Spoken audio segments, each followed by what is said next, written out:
when I was at the Alamo Drafthouse and Face Off was playing, I was like, I simply must. I could eat a peach for hours. I love Face Off. I think, I saw it when I was like 13 or 12 or something. It's so directed by John Woo. Complete with the white doves. Yeah, I'm watching this time with all the white doves. I'm like, you know what? The white doves are pretty fucking cool.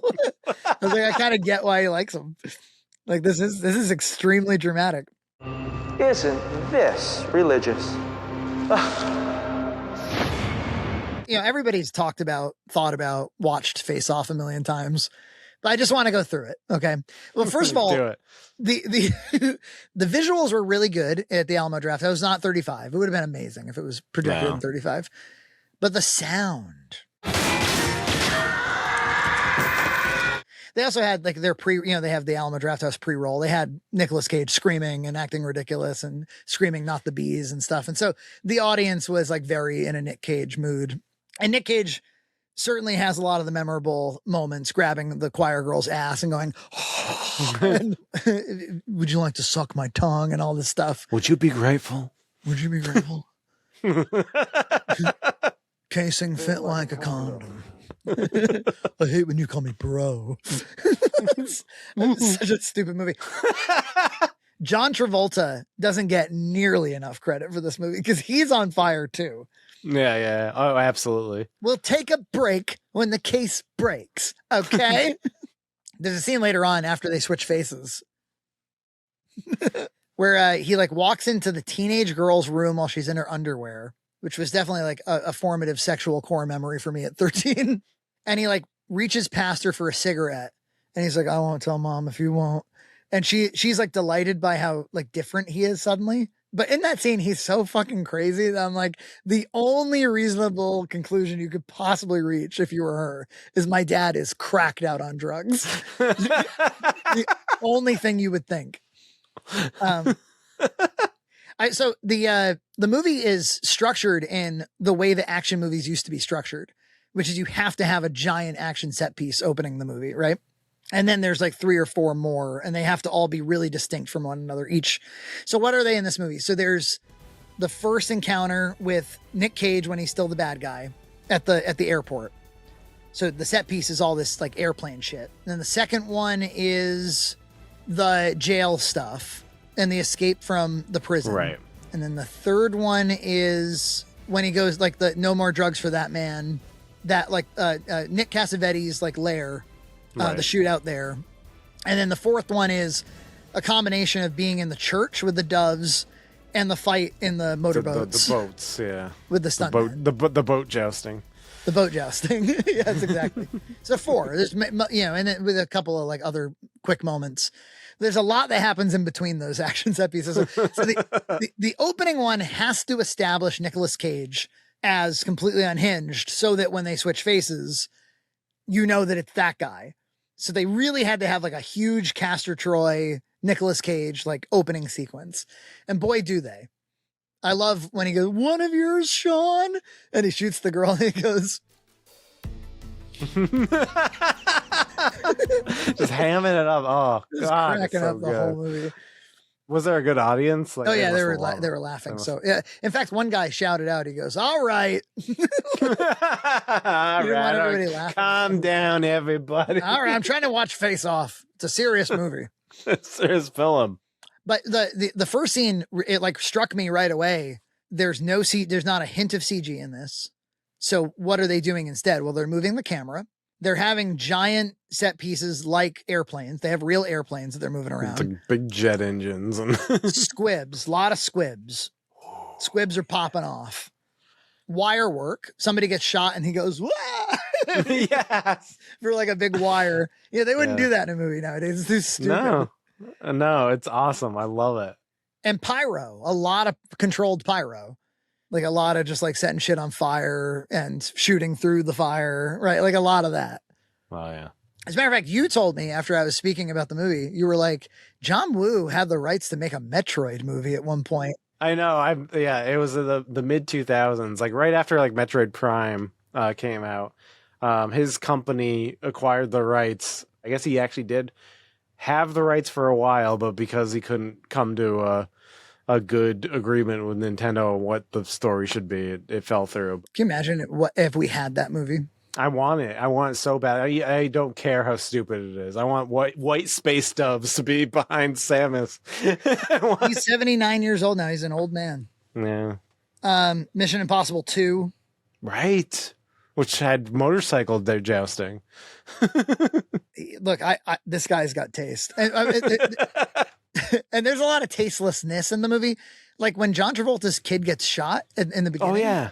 They show the corpse of the child, which is like, I feel like they wouldn't do that nowadays. Like, and John Travolta picks him up and it's very clear he's like, oh, yeah, and there's like blood gushing out of the bullet hole in the child. Yeah, yeah. It's like kind of tasteless. There's a really funny scene towards the end when, Nicolas Cage is now the good guy, and he has convinced the wife that he's really Sean Archer. Which, like, I don't think anything in the world could convince somebody. But, like, wow, I guess you really are him. That's what makes it great. Yeah, exactly. But there's a scene where like she's a doctor and they're conspiring and they're doing like the very movie thing where like John Travolta is like looking for him, like walking around with henchmen, and so it's supposed to feel very tense. And then he finally like unfurls the curtain, and you're worried that Nicolas Cage will be standing there. And she's like, Sean, what are you doing here? And then he walks right up to the patient that she's working on and whips off the blanket off it. And that dude's half his face is completely like on fire or like busted up. And he's like, oh, sorry, honey. Like it doesn't, there's no like self-awareness in the movie. Like, you can't do that. You can't do that. And the guy's got like an open wound on his face and they're just having like a conversation. But let's see. There's a lot of fake slow-mo in the movie. So for those who don't know, there's real slow-mo and there's fake slow-mo. So real slow-mo would be, if we went back to film, if you were to film more frames per second. So like, let's say, I don't know, like 100 frames a second or something. And then when you project it back in 24 frames a second, it'll look like slow motion, right? Because there's more frames projected at a normal rate. And that's exactly how real slow-mo in a digital camera works. You're recording more frames and you're playing them back at a normal speed. So that looks nice and smooth. There's more picture information in the slow motion. Fake slow-mo would be you shot it at normal speed and then you duplicated frames in order to fake slow-mo, right? So it's more jittery and less smooth. And I think with AI now, they have ways of like drawing new frames and stuff. Yeah. So this movie has a surprising amount of fake slow-mo. Like when John Travolta first reveals himself as Castor Troy, it's like the doors open up and it's fake slow-mo. Or there's like a scene where he takes off, like before he goes under surgery, he takes off the wedding ring. That's fake slow-mo. It's just I don't know. I just wanted to point this out. All right, let's just talk about the premise, shall we? The premise of Face Off is they've captured the domestic terrorist who wants to bomb the LA Convention Center, Nicolas Cage. And while they've captured him, they've kept him in a coma, even though he was like basically dead, because they want to figure out a way to get information about where the bomb is planted. So they say, hey, we've got this cool new procedure that we can do for you with this world-renowned doctor over here. And he, what we do is we'll actually literally cut his face off. Literally cut it off. Like, take off the face. Nicolas Cage's skinny little gaunt face. We'll put it on fat John Travolta's face. They're like, we'll give you an abdominoplasty to get rid of those love handles, they say. And I'm like, well, then how did Nicolas Cage get fat? He ate some donuts. Okay, fine. So you're going to do a tremendous amount of plastic surgery to achieve this, like all over his body. And they were like, oh, we've got these new anti-inflammatories. Healing takes days, not weeks. That's one of the lines. And then that's going to come back later, the anti-inflammatories. So, and I'm thinking like, okay, you didn't switch their eyeballs, so that would look all fucking crazy. And then you didn't switch their teeth, so that would look all fucking crazy. No. And again, you didn't like with the abdominoplasty get it. They would be all fucked up, is my point. Like have like a Nick Cage face. I want to see that version of the movie. That's even something like Robot Chicken could do or something. Yeah, but like keep it like play it completely straight. Like Yeah. And he goes undercover in jail, and everybody's like, "What?" I'm Castor Troy.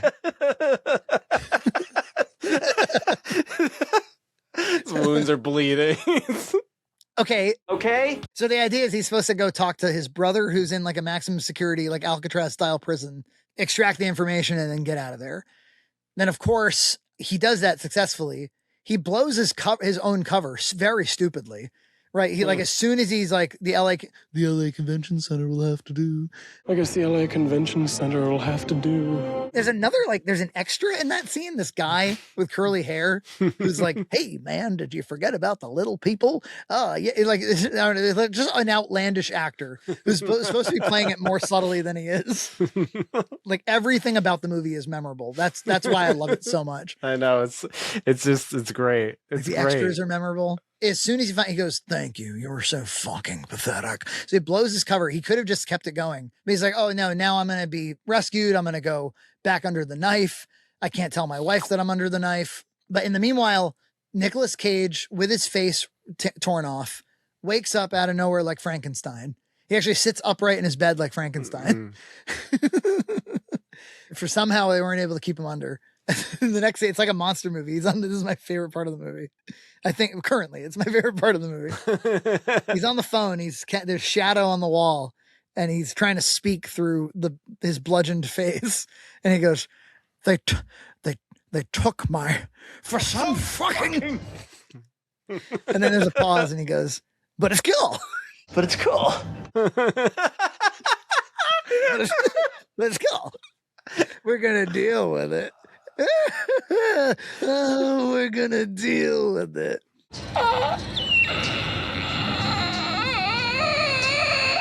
Oh, yes, we're gonna deal with it. Then he has his henchmen bring him the doctor, and he goes, "Oh, Doc, I've been taking your groovy painkillers. This is fabulous." And he's smoking a cigarette with the torn off face, which is brilliant. Oh, it's awesome. He's smoking with this fucked up face. And then I guess, I don't know, he convinces the doctor to give him John Travolta's face and fat body. And here's a question. As soon as the doctor has him under, I mean, I guess there's henchmen just standing there with guns. I guess so. But I just feel like there's a vulnerable moment here to take over. You just be like, "Oops, too much sedative. He's dead." And was he being supervised for his healing for days, not weeks? For days. Or were they all just hanging there for like days? Yeah. There's like another movie there. I want to watch like a whole movie about those. Much the way that Colbert is making something about the 3 chapters in Lord of the Rings. Oh yeah. I want to do the untold days, the healing days of Face Off. He's like smoking cigarettes, healing. He ends up sleeping with John Travolta's wife. And here's another thing. They definitely have different dicks. It's like suddenly he has a foreskin again. Yeah, exactly. Like, unless they're very similar dicks, or somehow if you could like always keep the lights off and always keep it just like vaginal penetration, so there's not quite enough detection. Yeah, I don't know. She doesn't strike me as the one who's adventurous, but who knows? No, she's like a stuck-up bitch the whole movie. She's a cute older woman, but still. You remember the curly-haired kid from That 70s Show that got convicted of rape this past year? Right. Yeah. Well, he's like in this, and he plays a rapist. Or he play like he's like hassling the daughter, and then John Travolta he like kicks the shit. Well, he is Castor Troy, and he kicks the shit out of him. Right. And he delivers my favorite line in the movie. I think it's my favorite line outside of "But it's cool." But it's cool. He goes, he's lighting a cigarette, John Travolta as Castor Troy, and he goes, because she's like dressed up like a goth. There's a really strange scene earlier on where it's like revealed that she has been wearing goth makeup. It's like dramatically revealed. They're like, "What are you doing dressed like that?" And she's like, "It's all goth." But he goes, he's lighting a cigarette, and he goes, "You dress up like Halloween, and ghouls will try to get into your pants." Like, who wrote this fucking thing? William Shakespeare. Yeah, William Shakespeare. To be or not to be? Not to be. I really hope the script for this goes goes down with the classics, you know? Yeah, it's got to. It's incredible. And he teaches it. He's like, take this knife, stick it in his thigh, twist it so the wound won't close. Hey, Travolta's great the whole way. I am the king. Of course, No More Drugs for That Man. Nick Cassavetes seeing Nick Cage going, famously. A bunch of great stuff. There's a really funny scene, underappreciated in my opinion. Nicolas Cage as Sean Archer breaks into the wife's bedroom. She's freaked out. He's trying to calm her down and explain the situation. And he sits there and he explains the plot of the whole movie. Normally when like one character has to tell another character the plot of a movie, the movie like cuts away. And Yada yada, yeah. Yeah, because they don't want to make you sit through that. But and they make you sit through. They do. He's like, so I took his face and then he took my face and now I'm stuck. They try to explain it. I'm like, don't try. It's too stupid. Oh God, I love it. Oh, it's just like everything about it is just so fucking weird. I love it. So good. There's also like, okay, so the criminal, the bad guy's girlfriend has a child. And I'm pretty sure he's played by the same kid who played Travolta's kid at the beginning. And they just have a replacement kid. Talk about Hollywood movies. Like it's really tidy. Where he's like, this reminds me of Michael. Look at there's a druggy kid here. We can adopt. Yeah. We could get this kid. He just like springs it on the family. He's like, Michael needs a home. And then they just like, come on in. There's a room. Also, that kid's mom, who I remember she was on Curb Your Enthusiasm once, that actress. She is the sister to Nick Cassavetes in Story. And yet Nick Cassavetes gets nailed in the neck by a bullet. And he goes up to her and he starts making out with her to say goodbye. Makes out with his sister. Never explained in the movie. Why would that happen? They felt that was right in the moment. He just was feeling it. I guess that's it. It's incredible. It's lovely. I got to watch it again with somebody who can appreciate it with me. It was one of the few movies that I like had on DVD. I still have it actually, because I didn't get that many, and then I sold my DVD collection. But I kept that, and I kept Ghostbusters too, and Ghostbusters. Oh, I just got Ghostbusters. I'll have to show that. Final thing about Alamo Drafthouse. This is a little sneaky. The tab will close on you automatically with 20% gratuity. What's gratuity? You have to. You'd be like 18%. Back in my day, it was like what, 15? 15. It was 15 for a long time, Yeah. and then it turned into 20. But 18 seems, if we're going to creep up, let's at least go to 18. I don't know. Yeah, I think the gratuity thing is out of control. You want a tip? Don't smoke in bed. Yeah, it's some inflation. It's like when you're at a cafe and they spin that thing around and it's on the gratuity and you just go, no tip, no tip. I'm picking up my drink. How can a percentage inflate? That makes no sense. It should just be the percentage inflates with the. Yeah, I think it's sneaky stuff. But it's cool. Good. Oh, I was just going to ask you, when you used to go to like big AMC movie theaters 20 years ago, do you remember there was one in Boston, the AMC Boston Commons Lowe's? Yep. I remember this weird thing used to happen. I haven't thought about it in 20 years, probably. On big movie nights, when everybody would come out to the movie theater, this like guy with a cart, like a mobile cart of all the same concession you can get at the concession stand, would come in front of the whole audience down at like the. Yeah. Do you remember this? And he was like, hey, everybody, like popcorn's here. You can also get like candy, and I got soda. And it was they just wanted to make sure people were buying the concession. That's right.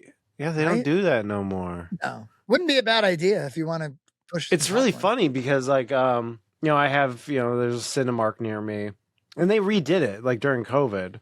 And they how like they have the main lobby popcorn area, but then like in between some of the theaters they'll have like a mini concession one. They have one of those, but it's never open. Even when it's like a popular movie, even Barbie, it was I went when there was a bunch of people there, and it was closed then. I'm like, why'd you build that if you knew you weren't going to use it? Yeah, it's like they anticipate low traffic and then they kind of like cut it off before it could ever have a chance to be successful. I don't know. I just think movie theaters need to get creative.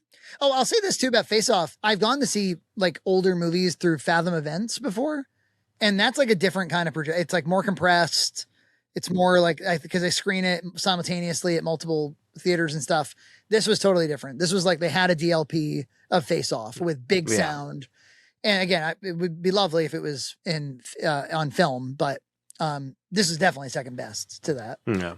So if you somehow have an Alamo Drafthouse near you, in Boston, there's a giant LL Bean right next door. So you do a little, your wife could go there and shop for some camping clothes and you could go to the movies. Yeah. The Seaport area is crazy. That when we were in school and stuff, it was like basically parking lots and it was just there was some crime down there. Crime. ICA was there. That was the only thing there basically. It's all cleaned up. It's nice and clean now. No, yeah, there's lots of buildings there. You can't even see the ICA anymore. It's like covered with buildings around it.